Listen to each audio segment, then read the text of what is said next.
Ladies and gentlemen, the President of the United States, accompanied by the Honorable Julie Su.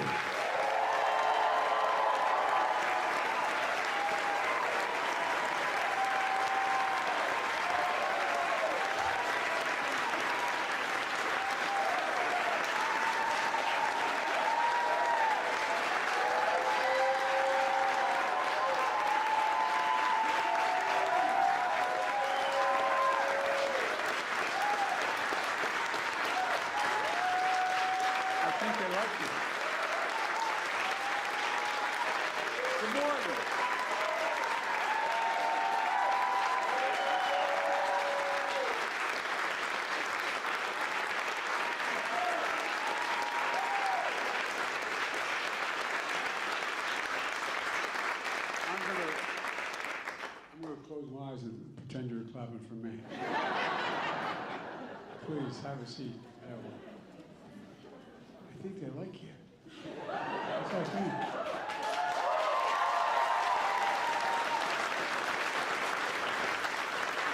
You see this senator right here? If in fact you were not picked to be the next Secretary of Labor, I would be run out of town. First of all, let me say, I don't know, I see a lot of members of Congress here who are strong, and by the way, they've got a full day today. They're supposed to be in Baltimore for a caucus up there, and I don't want to start reading out names in case some aren't here, but we've had overwhelming support in the caucus, in both the House and the Senate, I might add. And I'm joined by Vice President Harris, who chairs the White House Task Force on Work Organization and Empowerment, to ensure that every worker has a voice and the ability to exercise their sacred right to organize.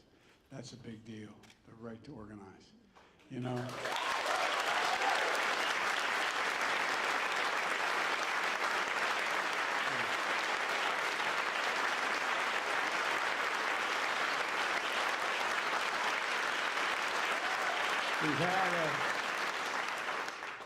We've had no better partner in this effort, and so much more that he's done than Marty Walsh from Boston.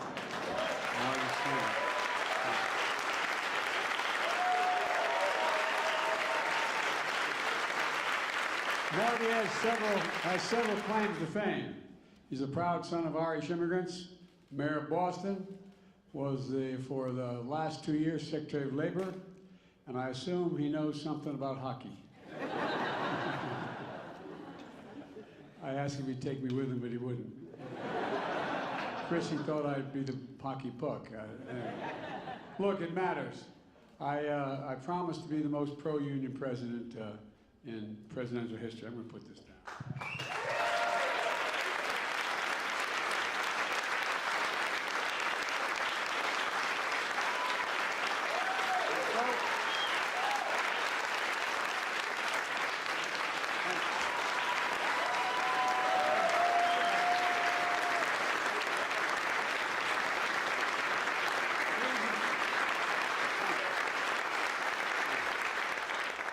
The reason I ran was to rebuild the backbone of this nation, the middle class.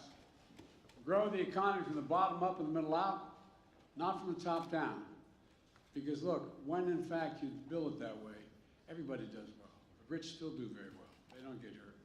It's like it's not a punishment, you know? But when it trickles down, not a whole lot dropped on our kitchen table when I was growing up. Not much trickle there. And we're changing that. You know, there was a law passed in the early 30s saying that, not that unions could organize, but we should have more unions. We should have more unions. Encourage them.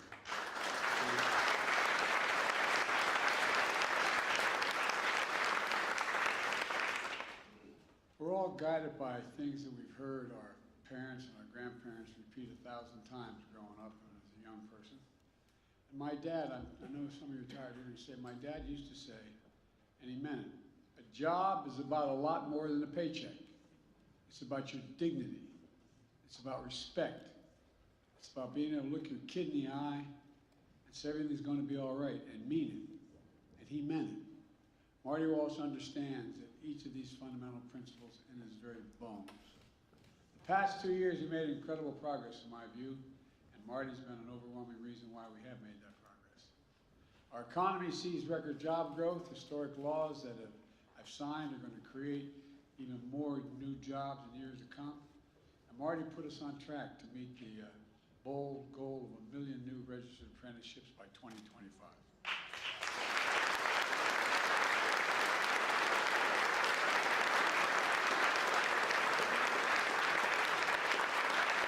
And that means training and pathways for everyone, from teachers to truckers to cybersecurity specialists to construction workers. Marty played a pivotal role in delivering rail workers this historic pay raise they got to prevent a potential catastrophic strike at the same time. But when we signed into law the Butch-Lewis Act that protects the pension of millions of people.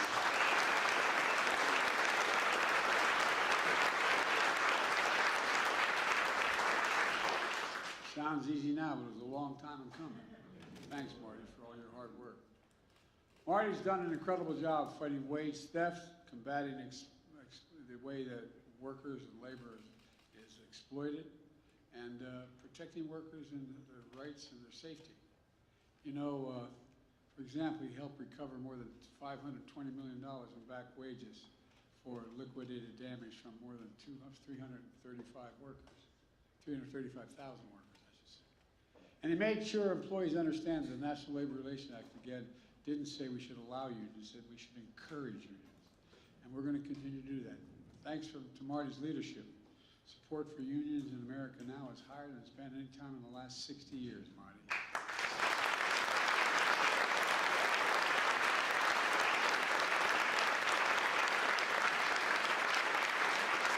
I've known Marty a long time.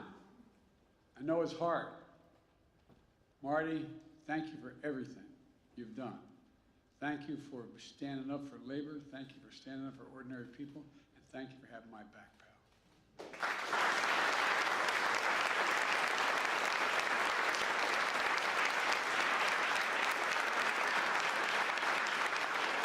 Most of all, thank you, your partner, Lori, who's watching from home.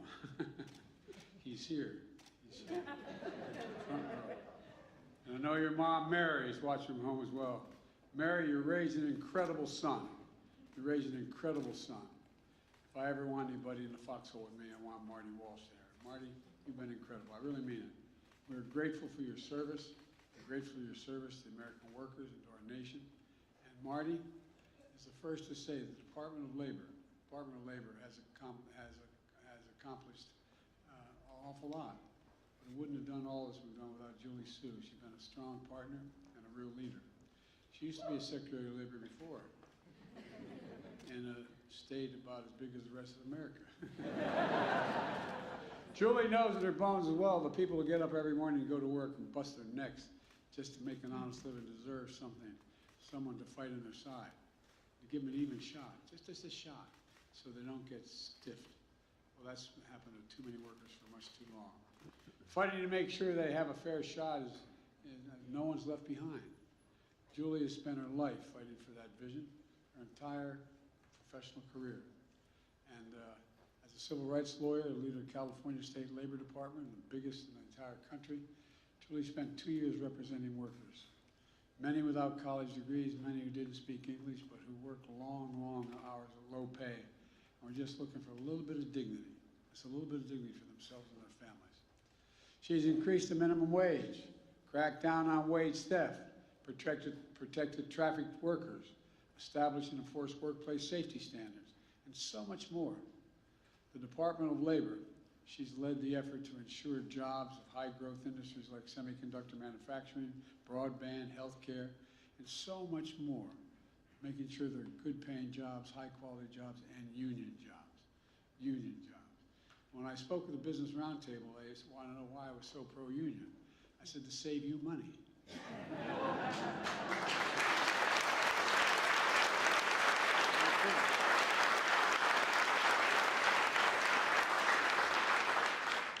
Most Americans out there think you want to be an electrician, or you want to be a laborer, you want to be a carpenter, you show up and you get a job. Well, you spend 4 to 5 years as an apprentice. It's like going back to college with a little added degree. They're the best workers in the world. And you might as well get the job done right the first time and long-term save you a lot of money. By the way, I didn't get much blowback when I made that comment. And like it is for Marty, it's personal for Julie. Born in Wisconsin, she's the daughter of Chinese immigrants. Mom of a union worker. Her mom was a union worker, and her dad was a small business owner. She went to law school, served the people of California. Julie is the American dream. She is what the American dream is.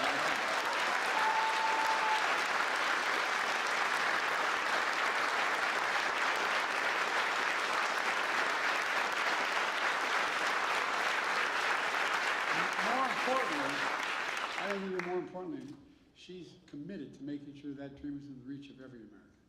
Every American. That's what she's all about. She's going to make sure it happens as the 4th Asian American woman in my cabinet. But you know, I know Julia's most important title is mom, and she has 2 accomplished, wonderful daughters. Stand up, girls, will you?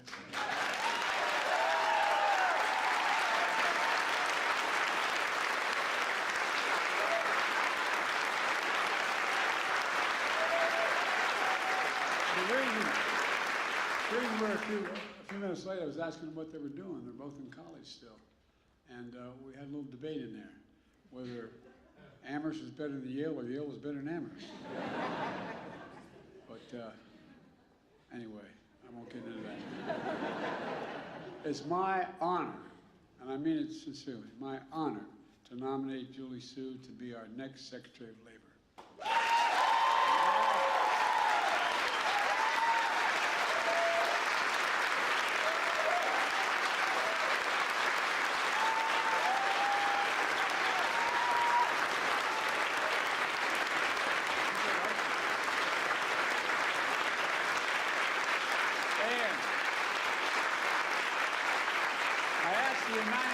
Senate to move this nomination quickly so we can continue the progress and build this economy that works for everyone. Julie, thank you for your willingness to serve. Thank you for all you've done, and thank you for what you're about to do. God love you, as my mother would say.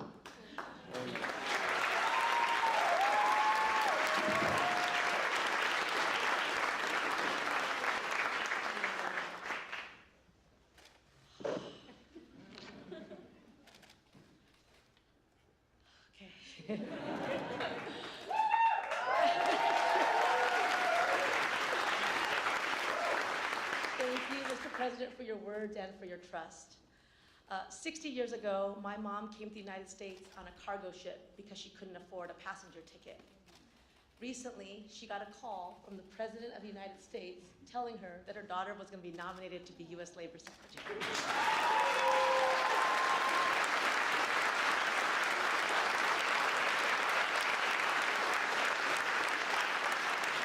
So I believe in the transformative power of America. And I know the transformative power of a good job.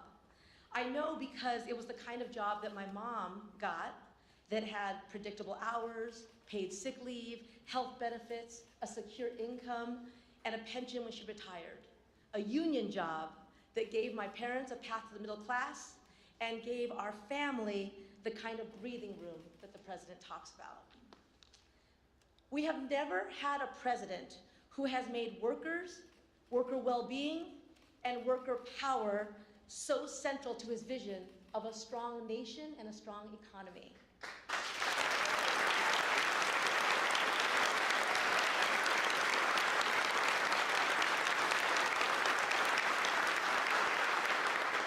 Mr. President, when you said you wanted to be the most pro-worker, pro-union president in history and restore decency and build the middle class, I said, sign me up for that. I want to help do that. And it's been my honor to be the Deputy Secretary. Those shared values are what I will work to make real every day. To Secretary Marty Walsh, with whom I have worked side by side, you embraced a true, real partnership between us from day one. You have changed the world for millions of workers, and you will be sorely missed, not just by those of us who got to work with you every day, but by those workers who have benefited from your leadership. And I'm grateful for all that I've learned from you, and I am proud to be chosen to, in the words of the president, finish the job.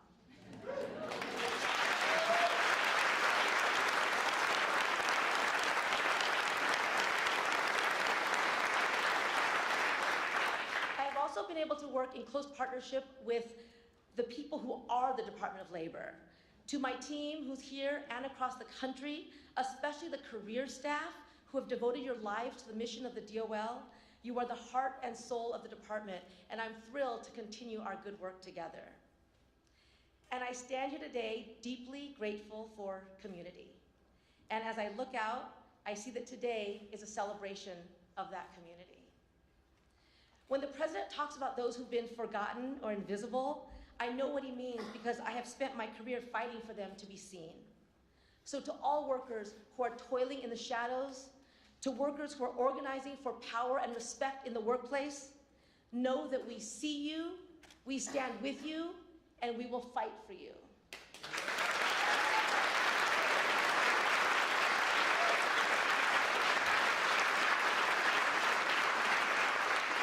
And to my daughters, my babes, who are here, thank you for the love, for missing class to be here today, for the sacrifices that you have made so Mama can do this work.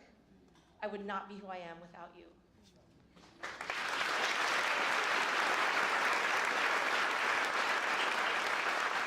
We have an extraordinary opportunity to build an economy where no one feels invisible, where every individual and community not only gets to benefit from the president's transformative vision for America, but also gets to help make it real. So let's build together. Thank you so much.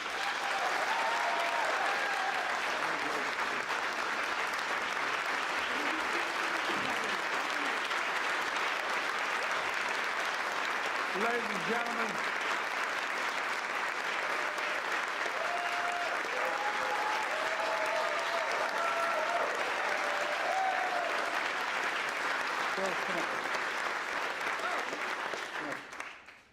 ladies and gentlemen, I know there are more presidents in this room than I've met with the G20 presidents, unions. But I also know there's a bunch of cabinet members here.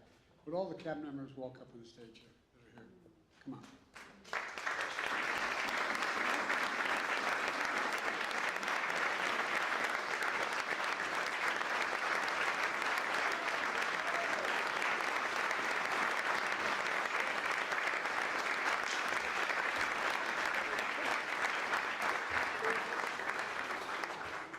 The reason I did, I want to know if anybody's working today. Secondly, we got a bunch of members of Congress who are here today too. I don't want to ask them to have to come up, but if you want to, you can. I can start reading down. But at any rate, members of Congress, come on up.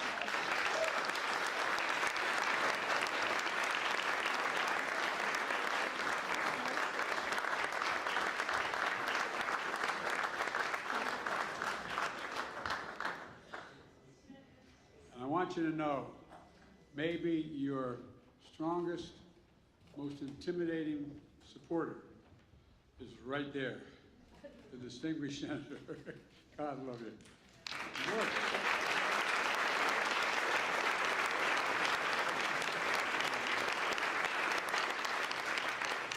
Folks, all kidding aside, putting politics aside, we can do a lot of good things.